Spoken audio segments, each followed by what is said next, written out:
ومن يطع الله والرسول فأولئك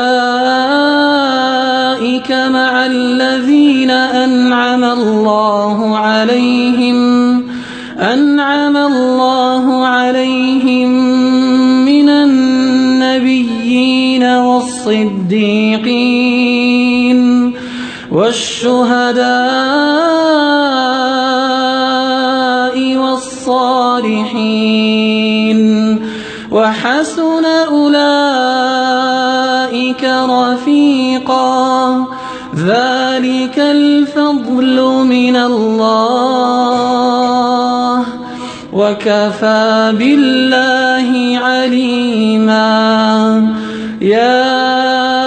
أيها الذين آمنوا خذوا حذركم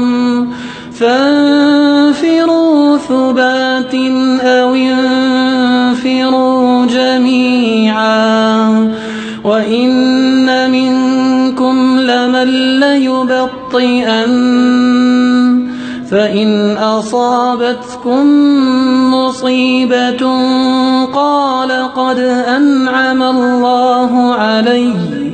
إذ لم أكن معهم شهيدا ولئن أصابكم فضل من الله ليقولن كأن لم تكن بينكم وبينه مودة